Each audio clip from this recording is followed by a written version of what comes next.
Donc, j'aimerais bien inviter les autres intervenants sur scène. Donc, il y a Simone Bonafous, il y a Louis Font, Olivier Chillet, Marc Spielren. Je suis désolée si j'ai mal prononcé les noms. Et il me faut un micro qui est dans la salle. Et Joël. Merci Roxane. Quel exercice quand même, toute la journée Roxane a eu à animer, à passer d'une conférence à une autre conférence et elle se balade de temps en temps entre San Francisco et Londres en passant par Paris, mais c'est vrai que c'était un vrai exercice. En plus, quand c'est pas le métier, l'exercice est d'autant plus compliqué. Bravo Roxane, parce que vous avez bien œuvré à faciliter les échanges. Monsieur Dehex, toujours un plaisir de vous entendre. Alors, on aurait aimé vous entendre plus que vous avez pu le faire aujourd'hui, mais en tout cas, on est très honorés. C'est de votre faute, hein, c'est pas de la mienne. Hein. C'est de la nôtre. Vous m'avez dit 10 minutes. On est très honorés que vous puissiez être à nos côtés, et puis on aura l'occasion de vous réentendre à nouveau. Alors, à côté de vous, Monsieur Dehex, Olivier Schiller, qui dirige une très belle entreprise qu'on a la chance d'avoir dans le Val-de-Marne avec nous. C'est une belle entreprise de l'industrie pharmaceutique, des anesthésies dentaires. Et c'est une entreprise qui est en plein développement. Elle est aussi partout dans le monde, puisque je sais que 80% des dentistes américains choisissent les produits Septodent. Et ça, je crois qu'on peut être assez fiers du travail que vous avez fait. À côté de vous, Monsieur Luis Font, Espagne. Il y a une vraie dimension internationale à cette conférence aussi. Vous nous direz, Louis, tout votre travail et notamment votre implication dans le développement de l'activité de votre entreprise au niveau international. C'est aussi à l'étranger que vous allez chercher de nouveaux marchés, de nouveaux business. À côté de vous, on ne la présente plus parce qu'elle est ici aussi un peu chez elle. Quand elle est dans des initiatives de l'agence de développement, elle est toujours à l'aise, mais on la sent particulièrement. On voit bien aussi lorsqu'elle est présente à nos côtés. Simone Bonafous, qui dirige l'université Paris-Est Créteil-Val-de-Marne, une très belle université qui est bien développée et bien présente dans le Val-de-Marne, et là aussi dans le cadre de son activité avec des développements aussi à l'étranger. À côté de vous, là aussi il est ici chez lui, c'est le président du directoire de l'agence de développement du Val-de-Marne qui, en plus de présider l'agence de développement du Val-de-Marne, préside la Cemaris, le plus grand marché de produits frais au monde. Là aussi c'est un vrai savoir-faire français que nous avons et que nous exportons un peu partout dans le monde. On aura le plaisir d'entendre le président Spielren. Roxane, vous restez à côté de nous. Il y a une siège vide. Je vais en profiter pour inviter Pascal Savoldelli. Allez-y, monsieur Savoldelli, venez vite nous rejoindre, le vice-président du Conseil général du Val-de-Marne. Roxane vous laisse une place à ses côtés. Ça, vous êtes bien entouré entre le président Spielren et Roxane Varda. Alors, on va commencer. Roxane, c'est la balle est dans votre camp, le micro, vous le tenez, allez-y, n'hésitez pas. On va commencer cette conférence. Ça va durer 40 minutes, mais je veux que ça soit percutant. Allez, Olivier Schiller, on commence par vous. Je ne sais pas si vous connaissez Metinov, si vous étiez déjà venu à Metinov, vous connaissez bien sûr l'agence de développement, mais vous êtes là ce soir à la table ronde conclusive, mais je vous ai vu durant la journée faire un peu de business, des affaires, vous avez eu des rencontres en face à face sur la mezzanine. Alors j'ai envie de vous poser la question déjà par rapport à Metinov, puisque vous avez passé une partie de votre journée au sein de la convention d'affaires. Est-ce que c'est une initiative qui, vous avez perdu votre temps ou pas aujourd'hui ? Écoutez, merci de nous avoir invités. Alors, je n'étais pas venu personnellement à Metinov, mais mes équipes étaient venues les années précédentes et nous avons noué des contacts avec des sociétés avec qui nous travaillons aujourd'hui. Et aujourd'hui, on a eu 2 rencontres qui étaient tout à fait passionnantes, une avec Oseo et une autre avec Medicen, qui vont déboucher sur, je pense, des projets importants dans les prochains mois. D'accord. Vous êtes présent dans le Val-de-Marne. Je crois que le siège de Septodent est dans le Val-de-Marne. Vous avez aussi un centre de recherche dans le Val-de-Marne, mais vous êtes aussi présent un peu partout dans le monde. Enfin, j'exagère en disant ça, mais en même temps, je sais que vous êtes très présent au Canada. Oui, alors nous sommes présents dans le monde entier, effectivement. Nous réalisons 170 millions d'euros de chiffre d'affaires à travers le monde, à peu près 40-45% en Europe, la même chose en Amérique du Nord. Effectivement, tout à l'heure, vous avez dit que 80% des dentistes utilisaient nos produits. En fait, c'est un petit peu inférieur à la réalité parce que le chiffre exact est 98%. D'accord, 98%. C'est, je crois, le seul ici présent à Metinov qui, le soir, lorsque ses enfants s'apprêtent à dormir, n'hésitez pas à prendre des bonbons parce que derrière, il y a toute l'activité de l'entreprise qui se développe. Merci Olivier. On continue le tour de table de la présentation. Alors, à côté de vous, on a la chance d'avoir un dirigeant d'une belle entreprise espagnole, un CEO. Alors, juste quelques mots sur votre entreprise et votre activité en particulier. Alors, merci beaucoup. Je ne peux pas parler français, j'ai compris tout ce que vous dites. Mais pour avoir une conversation en français, c'est un peu difficile pour moi. Je vais parler en anglais. Thank you very much. So, we're an international company based in Spain, like many international companies that are based here in France that are going across the world. And today it's very important to be here because the innovation that we're making here in Europe can be across the world. Like ThinkGrow, which is a corporate social network. What is a corporate social network? The social networks are pervasive around the world right now. You see Facebook, you see Twitter, and you can create and get advantage of the social network and all the innovation that is bringing inside the company, such social networks. Imagine that you can share the things, you can share your knowledge inside the company in the same way that you are doing in Twitter, in Facebook, in all these kind of areas. In fact, the predictions are telling that all the companies around the world will have a kind of social network in less than 5 years. Ouais.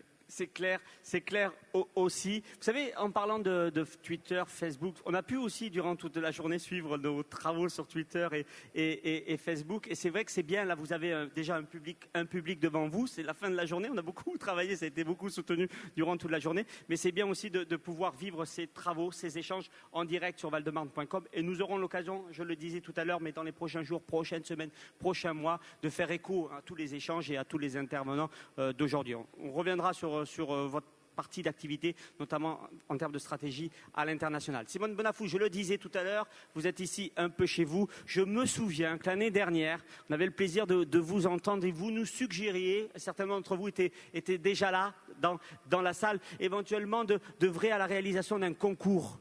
Un concours des entreprises innovantes les plus performantes et les plus compétitives. Mais un concours surtout qui allait nous permettre d'identifier dans les universités, les écoles publiques, les écoles privées, dans la recherche, ce qui pouvait éventuellement nous permettre de créer les meilleures conditions, les meilleures synergies entre la recherche qu'on peut pratiquer dans les universités et l'application que l'on peut trouver dans le domaine privé. Écoutez, c'était une suggestion que vous nous faisiez l'année dernière.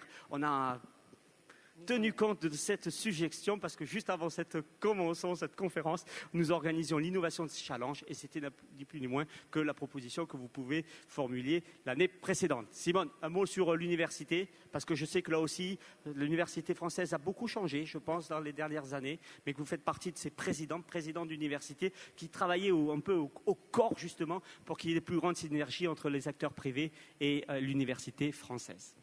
Oui, alors, je suis effectivement très contente que le prix ait été créé et de surcroît qu'un de nos chercheurs ait été récompensé à travers son travail sur les implants dentaires. Donc, ça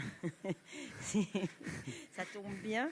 Et c'est, je crois, ce travail qui vous a été présenté tout à l'heure, un très bel exemple de cette chaîne qui va de la recherche la plus fondamentale, c'est un chercheur CNRS, au brevet, à l'entreprise, à la start-up, en passant par la recherche appliquée. Et c'est un continuum. Moi, ce que je voudrais dire, c'est qu'il n'y a pas d'opposition entre recherche fondamentale, recherche appliquée et puis valorisation.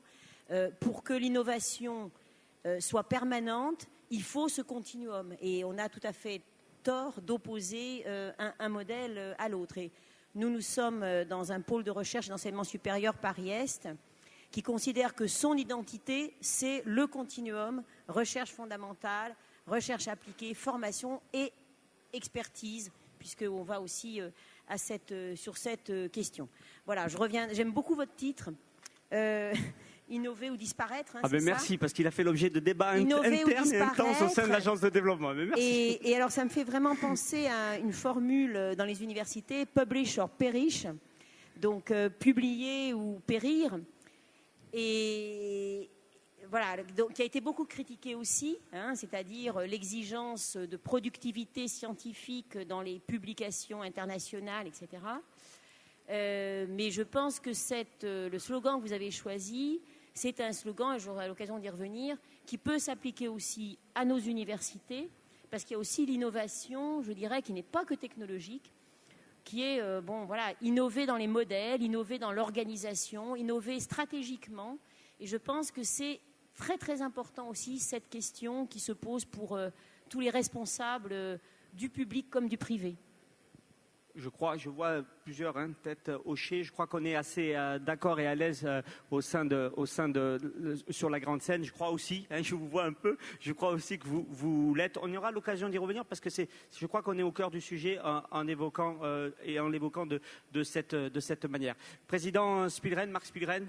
Alors, je ne sais pas comment vous poser la question. Si je dois vous la poser comme président du directoire de l'agence de développement, auquel cas je suis un peu mal à l'aise en étant le directeur, ou si je dois poser la question au président du marché de Rungis, qui est un bel exemple, je crois, d'un savoir-faire justement où l'innovation est très présente et dans le développement de l'activité à l'international. Alors, ça sera plutôt la seconde formule que je choisirai que la première. Bon, alors je ne répondrai pas à votre question, bien sûr. Monsieur Dehec a lancé un appel convaincu, vibrant, je dirais presque ému en faveur de l'industrie.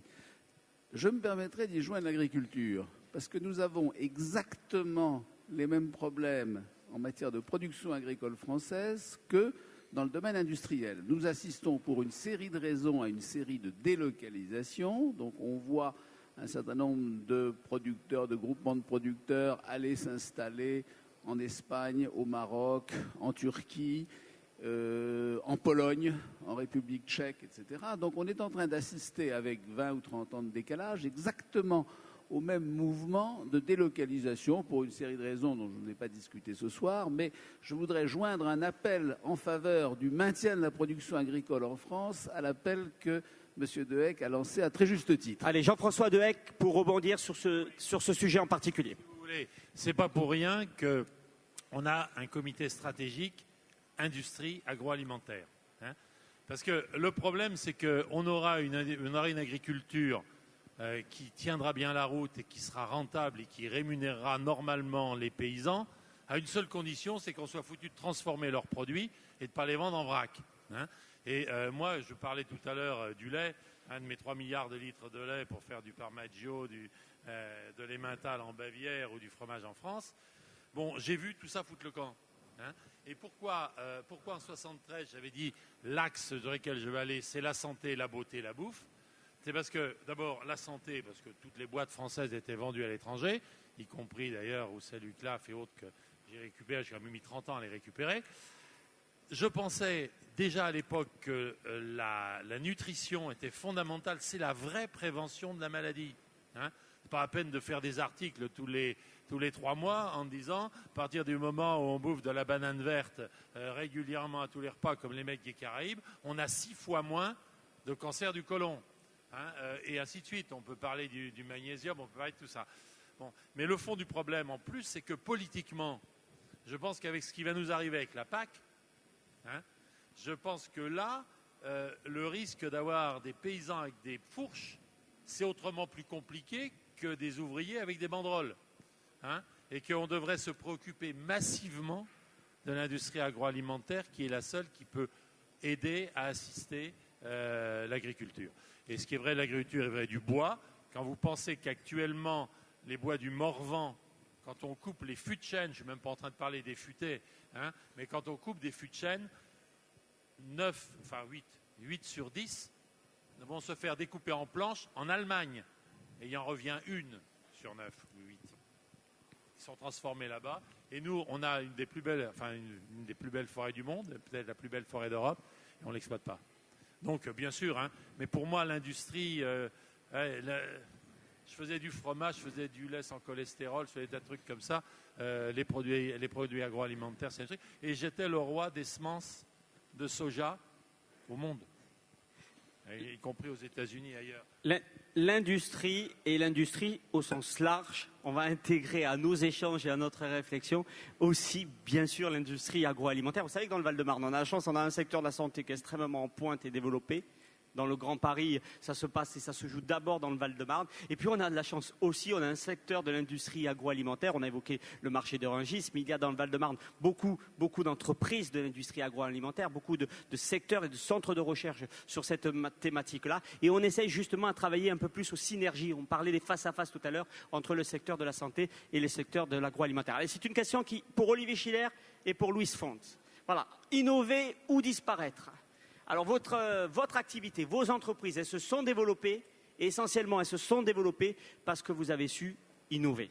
Voilà. Alors qu'est-ce que vous faites en interne dans l'entreprise pour justement pousser le potentiel de développement, le potentiel d'innovation de vos entreprises respectives? Olivier Schiller. Oui, alors je vais vous donner deux exemples. Le premier exemple, c'est toujours l'exemple américain. En l'an 2000, notre entreprise faisait 20 millions de dollars, on était en perte, on avait des problèmes avec la FDA.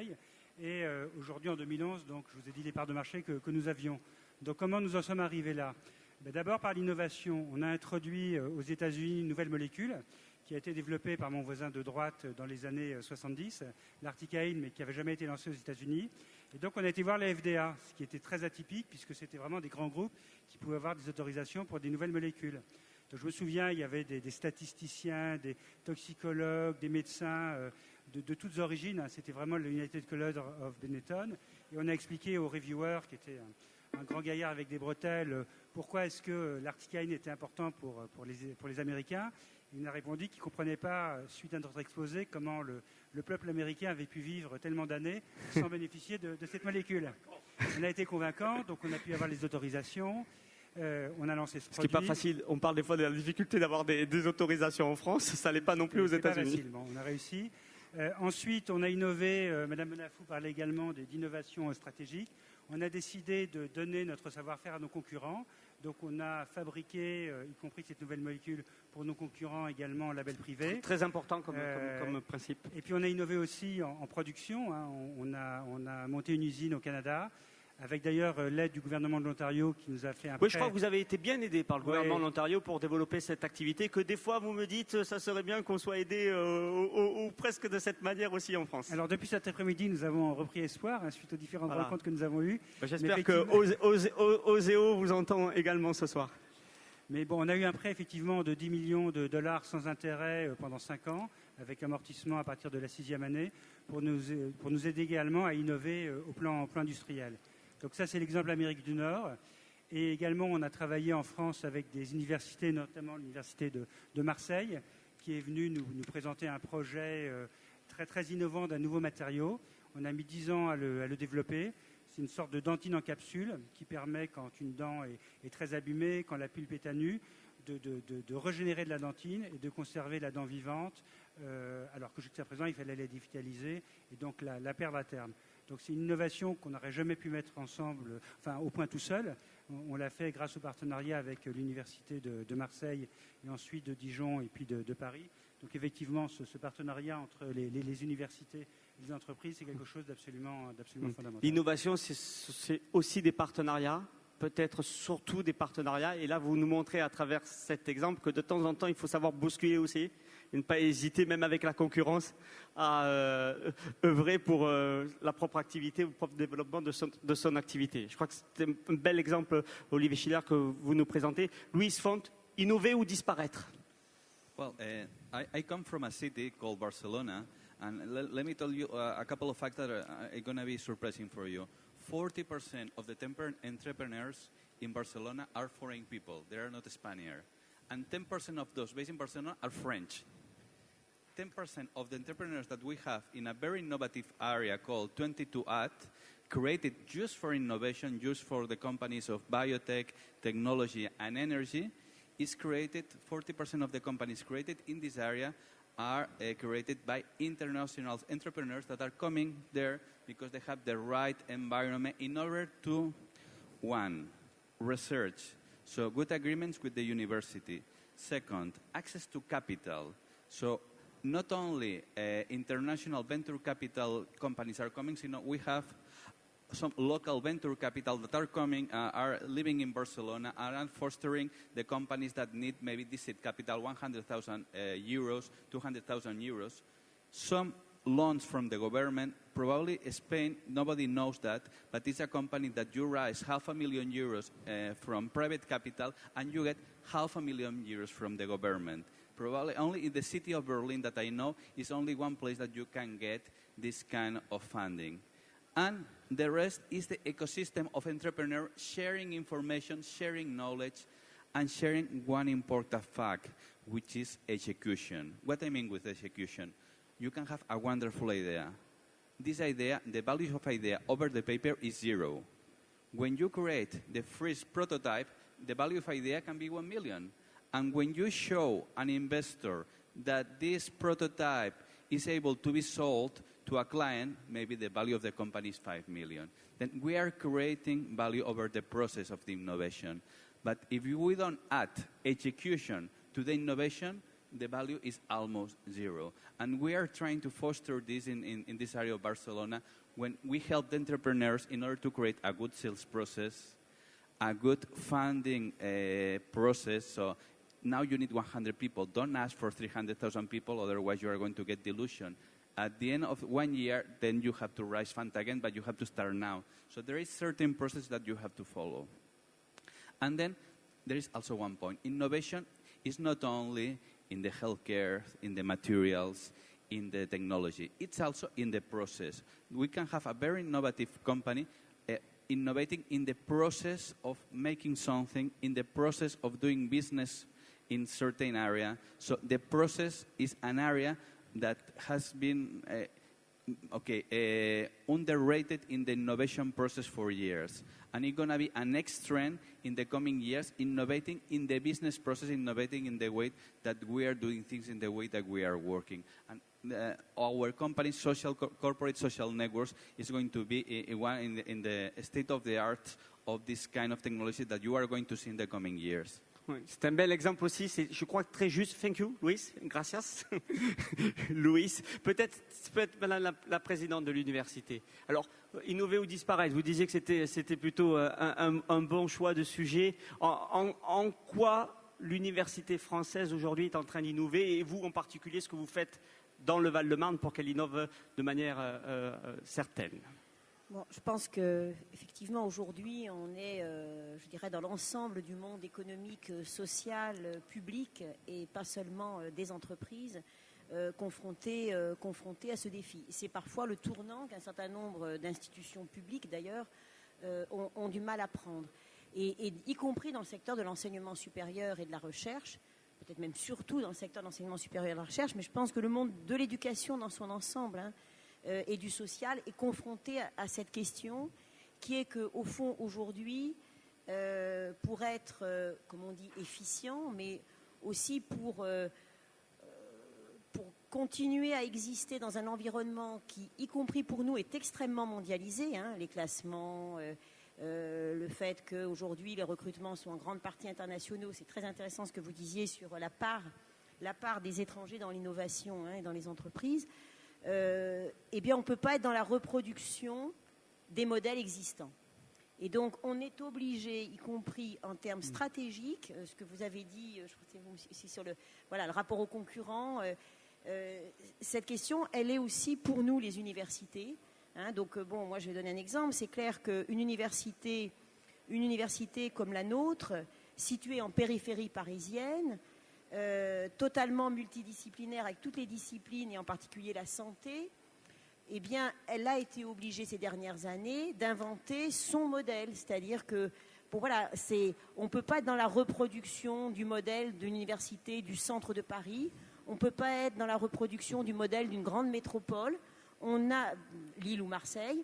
Nous, on a eu la nécessité d'affiner notre modèle. Construire son propre modèle. À un moment donné, attention au risque du copier-coller. Bon, et ce que je disais tout à l'heure sur afficher fortement ce qu'on appelle, nous, on dit qu'on est une institution High Impact Problem Solving. On est une institution qui contribue à résoudre des problèmes complexes à haut niveau. Donc, ça peut être...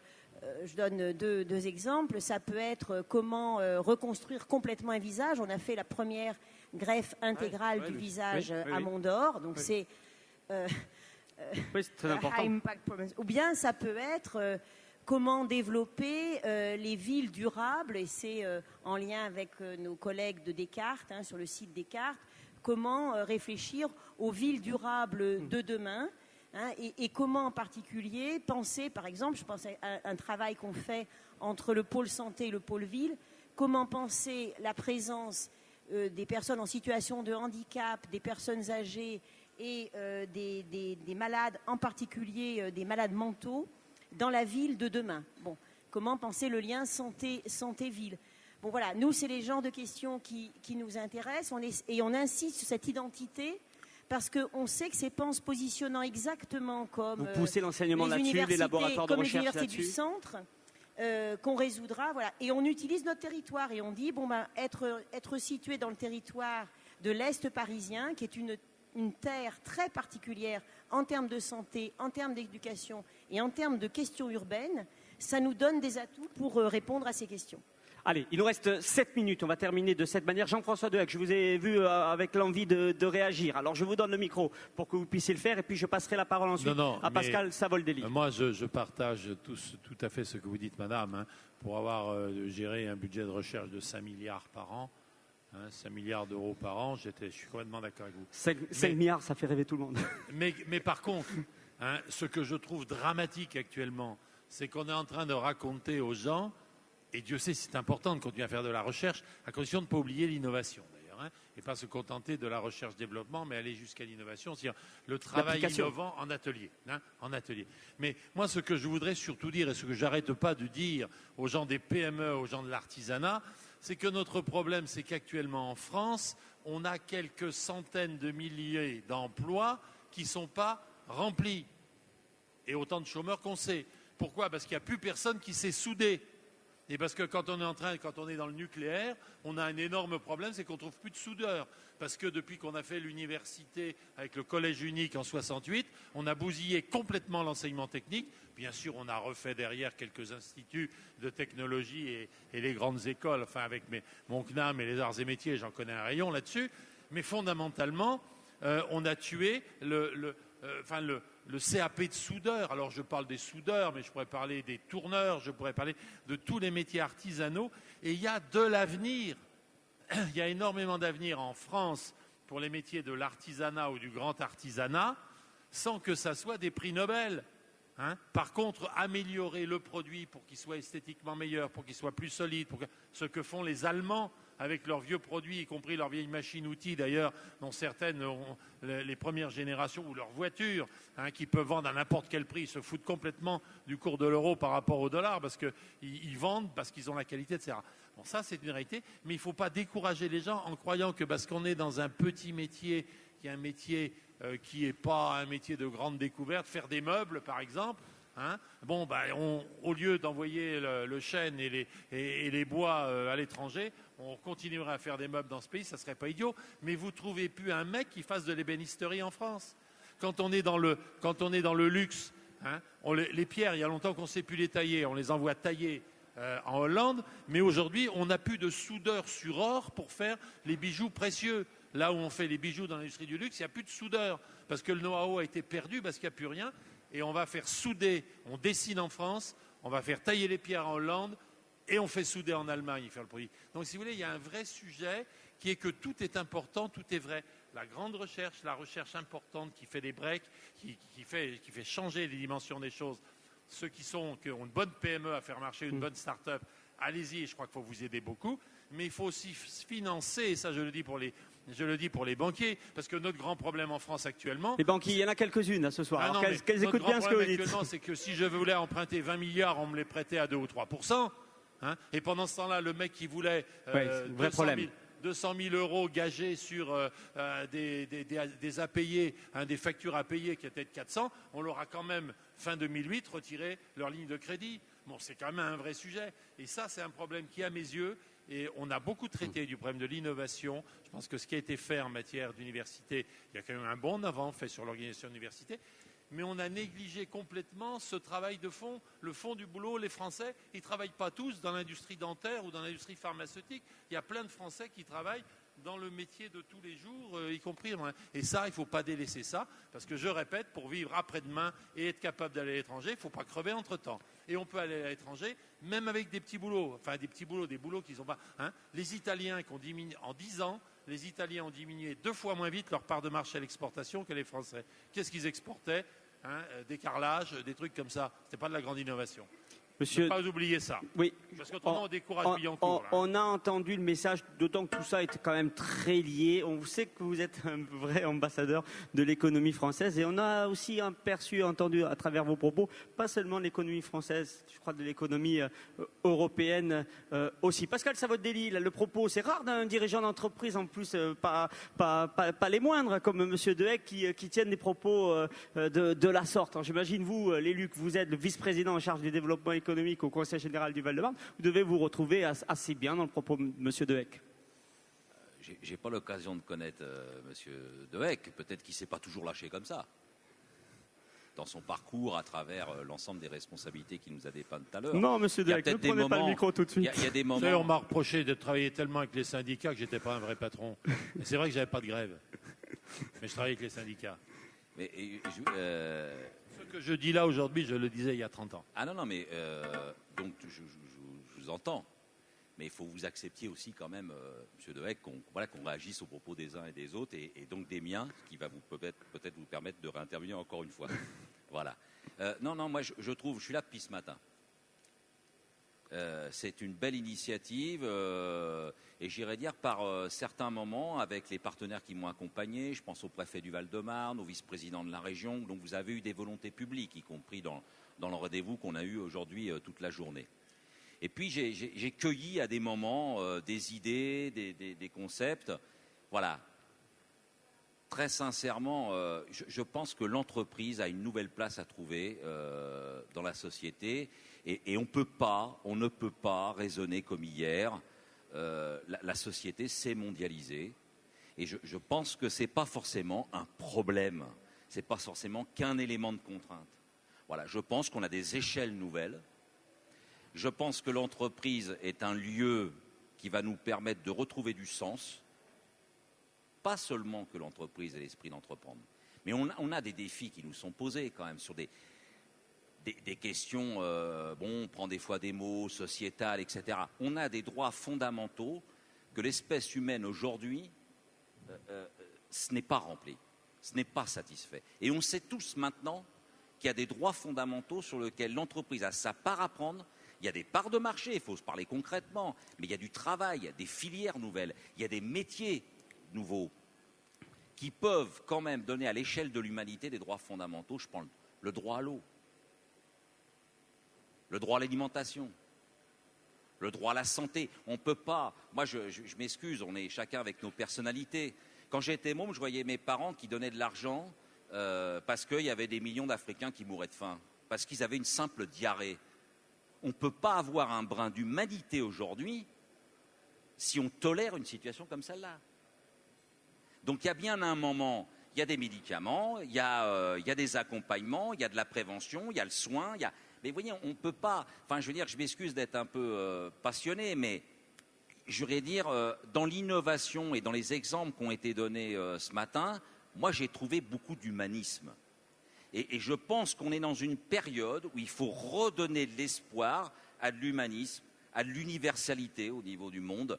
C'est pour ça que ce matin, je me permettais à l'inauguration de dire que l'innovation se situe dans un terrain de compétitivité, de concurrence, mais se situe aussi sur un terrain de coopération.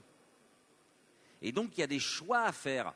Des fois, c'est le choix des individus eux-mêmes, mais on a aussi un choix collectif à faire. On a à réfléchir le collectif et l'individu. Et moi, je pense que dans les activités économiques, et notamment dans la part innovation, il faut qu'on redonne confiance à des capacités d'initiative, qu'on les libère. Il y a une prise de risque. C'est évident que tous les projets dont j'ai eu connaissance, que j'ai vus aujourd'hui, c'est évident que ça réinterroge la politique du crédit. Il ne faut pas avoir peur d'en parler. Il n'y a pas de sujet tabou. Il n'y avait pas de question tabou tout à l'heure. Il n'y a pas de sujet tabou. Qu'est-ce que c'est qu'un investissement bancaire utile ? C'est venu beaucoup la politique de crédit aujourd'hui. Non, voilà. Qu'est-ce que c'est qu'un investissement utile ? Est-ce qu'il y a un seul critère ? Est-ce que l'argent reste un moyen ? Est-ce qu'on a dépassé l'économie de marché ? Non, Moi, j'entends personne anticiper cette question-là au jour d'aujourd'hui. Mais est-ce qu'aujourd'hui, entre moyens et finalités, on n'a pas à trouver quand même, vous voyez, dans la façon dont évolue le travail, dont évoluent les filières, dont évoluent les parts de marché, etc. Oui, on sent bien qu'on est dans... Voilà, donc on est dans un moment de recherche. Ça peut des fois être une parenthèse à l'échelle de l'histoire. Mais voilà, je vous dis, les politiques, et pour terminer mon propos, les élus, les politiques, il faut faire preuve de volontarisme et il faut retrouver dans le pluralisme, et j'y suis extrêmement attaché, il faut retrouver de l'utopie, il faut redonner de l'envie, partir des désirs. Voilà, c'est ça aussi l'innovation dans l'esprit d'entreprendre. C'est dire oui à des désirs, oui à des envies, oui à dire qu'il y a des idées différentes, on va en faire un concept commun qui va avoir, y compris à un moment, une réalité très concrète vis-à-vis des gens. Voilà. Donc vous dire que c'est l'état d'esprit du Val-de-Marne, c'est l'état d'esprit du Conseil général du Val-de-Marne. Ben c'est très bien. Rêvons un peu. C'est un peu ce que vous nous dites, même beaucoup. On va pas installer un face-à-face. On a dit tout à l'heure que l'objectif, c'était aussi d'ouvrir la table, d'élargir les échanges pour justement aller chercher des synergies, des points communs, l'envie de faire ensemble. On revient sur le terme. On a aussi beaucoup entendu, en tout cas vous l'avez beaucoup dit, innovation rime avec partenariat, coopération. Je crois que c'est aussi une des clés de succès, de réussite des entreprises. C'est vrai à l'échelle nationale, c'est vrai bien évidemment entre entreprises, entre universités et entreprises, et c'est vrai bien évidemment aussi, je crois que Meetinov est un bel exemple de cela, à l'échelle internationale. Coopérons, travaillons ensemble, innovons, rêvons ensemble. C'est un peu tout le travail que les uns et les autres, les entrepreneurs, vous avez pu faire aujourd'hui à travers notamment les rendez-vous en face à face qui se sont tenus durant toute la journée. Allez, on va terminer de cette manière. Vous allez, je ne sais pas comment on peut le dire, je ne sais pas si c'est émettre un vœu. Allez, il n'y avait pas de questions tabou, vous avez un franc-parler, j'ai l'impression les autres très développés, c'est très bien, les entrepreneurs, les dirigeants aiment les propos directs. Allez, si on pouvait terminer la table ronde de cette manière pour pouvoir terminer tous ensemble. Si vous avez un vœu à émettre, l'envie de dire quelque chose, un dernier mot, un encouragement, ce serait lequel? Allez, on commence par notre invité étranger, Louis Font.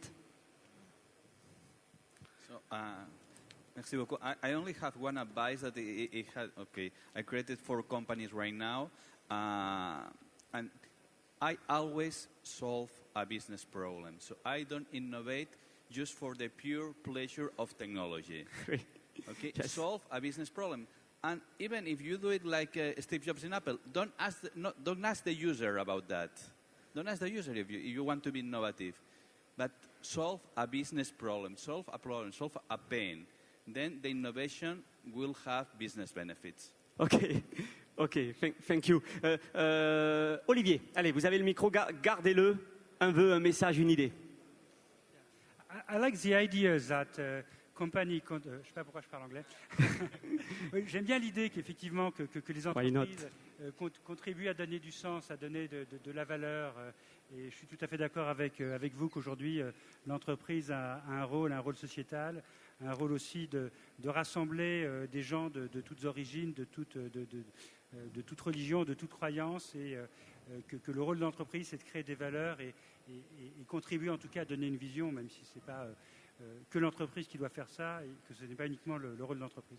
Je pense que c'est une très belle, effectivement, ça vous va aussi une idée très forte. D'accord. Bah, c'est très bien d'entendre des dirigeants d'entreprise qui sont aussi sur ces sujets et dans cette logique. Le président Spielren, allez, vous avez le micro.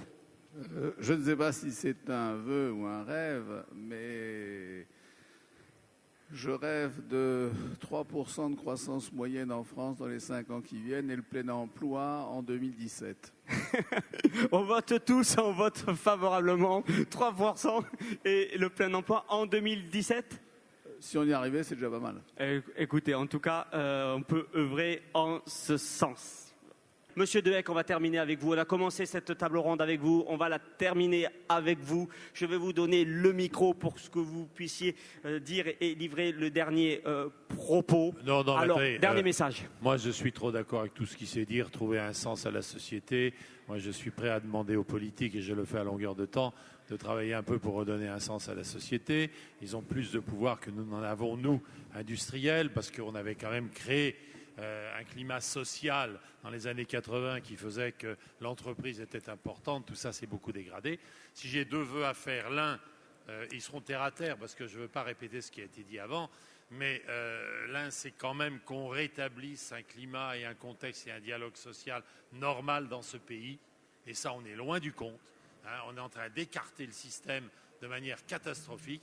Et ces 49 ans d'expérience, je ne l'ai jamais vu, un découplage aussi important entre les élites et le monde simplement des citoyens. Ça, je crois qu'il y a un énorme travail à faire. C'est l'un des objectifs qu'on se fixe. Et puis le deuxième, alors je suis désolé, mais quand on voit les millions de chômeurs, quand on voit les problèmes qui sont posés, quand on voit, je pense que, sauf si vous avez vraiment sélectionné que des patrons de PME qui en trouvent du pognon partout et non, c'est pas le cas. C'est pas le cas. L'immense problème qu'on a, et si j'ai des vœux à faire, moi je vais les faire un petit peu à court terme, c'est que quand même avec ce qu'on a devant nous, il y a un effort très particulier qui soit fait pour que le pognon, il aille un petit peu plus au financement du développement des entreprises qu'à la spéculation. Allez, on peut vous applaudir tous, et je crois pour le dernier propos également en particulier. Merci mesdames, merci messieurs. Je rappellerai juste 3 chiffres. D'abord, nous étions aujourd'hui, c'est une certitude, plus de 550 à participer à la 7e édition de Meetinov. Nous étions 420 l'année dernière. Dans le contexte que l'on connaît, c'est un vrai succès. Plus de 550 pour cette édition. C'est mieux, y compris plus que les objectifs que nous nous étions fixés. Le deuxième chiffre que je citerai, c'est celui de la participation des entreprises et des organismes étrangers. Vous l'avez dit, tous les uns et les autres, l'importance de coopérer et de trouver de plus grandes synergies, de dépasser les frontières et les échelles pays. Je suis très fier de pouvoir constater une participation là aussi en hausse des entreprises et des organismes étrangers. On avait plus de 100 entreprises internationales présentes dans cette édition. Je crois que c'est très important. Le troisième chiffre, c'est un peu le fruit du travail, le fruit du succès. Si on peut vous donner des chiffres aussi bons ce soir, c'est parce que cette édition a, je le dis plus encore que les années précédentes, été préparée en partenariat. Ce n'est pas seulement le travail de l'agence de développement, c'est le travail de 50 partenaires, 50 acteurs principaux de l'innovation, publics et privés. Vous en avez cité un certain nombre, on les a retrouvés durant cette journée parce que 40 d'entre vous ont pris des stands, ont passé du temps à discuter avec les porteurs de projets, les dirigeants, les entrepreneurs, parce qu'un certain nombre d'entre vous avez pris du temps à organiser des initiatives spécifiques. Je pense à la convention de financement organisée et co-organisée par la Chambre de commerce. Je pense au Café des possibles, des rencontres qui ont pu se faire avec les clusters français et étrangers, notamment pour travailler sur une échelle et des projets européens. Et c'est pour ça, pour cette raison-là, je crois qu'on peut aujourd'hui parler d'un succès, en l'occurrence pour cette 7e édition. Alors merci à tous, merci mesdames, merci messieurs, merci à vous tous. Je crois que vous pouvez aussi vous applaudir parce que c'est grâce à vous qu'on en est arrivé là. Et puis je vous invite sans plus tarder au petit cocktail de fin. Allez, c'est champagne à volonté. Alors faites attention quand même parce qu'après il y a la voiture à prendre. Mais là aussi, ça fait partie du partenariat puisque c'est une belle entreprise du Val-de-Marne. On a le siège social de Pernod dans le Val-de-Marne et c'est bien évidemment grâce aussi à ce partenariat qu'on peut vous offrir ce bon champagne. Alors merci beaucoup et puis je vous invite à nous rejoindre dans le cadre du cocktail. Merci mesdames, merci messieurs.